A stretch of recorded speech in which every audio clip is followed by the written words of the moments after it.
ప్రైజ్లా దేవుని ఘనమైన నామమునకు మహిమ కలుగునుగాక. ప్రభు నామమున మీ అందరికీ హృదయపూర్వక వందనాలు. ఈ ఉదయకాలము దేవుని వాక్యాన్ని విందాం. కొరింథీయులకు రాసిన 2వ పత్రిక 13వ అధ్యాయము 5వ వచనము. మీరు విశ్వాసము గలవారై ఉన్నారో లేదో మిమ్మను మీరే శోధించుకొని చూచుకొనుడి, మిమ్మను మీరే పరీక్షించుకొనుడి.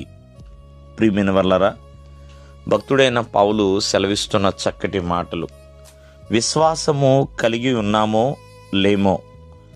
మరి విశ్వాస జీవితం అనేది క్రైస్తవునికి పునాది లాంటిది.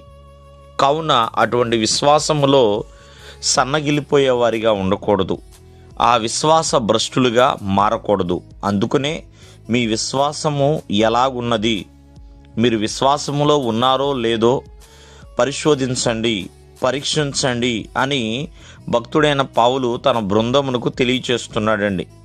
కావున మరి ప్రతి ఒక్కరు కూడా ఈ విషయాన్ని మనసును పెట్టాలి. మనము సంవత్సరం అంతము వరకు వచ్చి ఉన్నాం.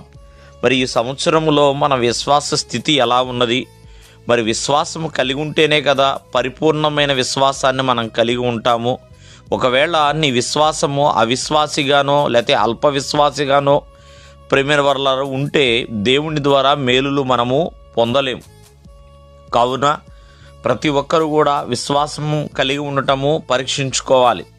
మరి ఎందుకు పరీక్షించుకోవాలి అంటే, ఎన్నో బలమైన కార్యాలు జరగడానికి విశ్వాసం అనేది ప్రధానమైన పాత్ర పోషిస్తుంది.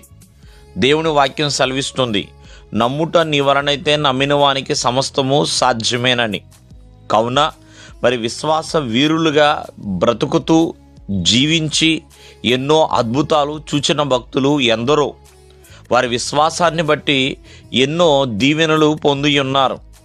కావున విశ్వాసములో ఎల్లప్పుడూ కూడా పరిపూర్ణులుగా ఉండాలి.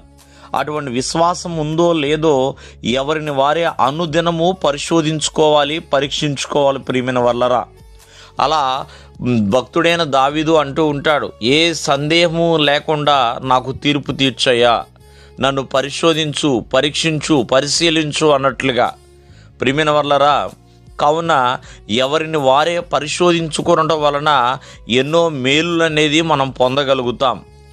అనుదినము కూడా మన విశ్వాసాన్ని మనం పరీక్షించుకోవాలి. ఇప్పుడు చాలామంది షుగరు బీపీలు కలిగిన వాళ్ళు టెస్ట్ చేయించుకుంటూ ఉంటారు. ఈరోజు బీపీ ఎలా ఉంది, షుగర్ ఎలా ఉంది, అలాగే నీలో ఉన్న విశ్వాస పరిమాణము ఎంత ఉన్నది అనేది కూడా పరీక్షించుకోవటంలో, పరిశోధించుకోవటంలో ఏమాత్రము కూడా తప్పు లేదండి. కావున ప్రతి ఒక్కరూ కూడా వారి వారి జీవితాన్ని పరిశోధించుకునే వారిగా ఉండాలి. దేవుడు మిమ్మను ఆశీర్వదించునుగాక. ఆమేన్.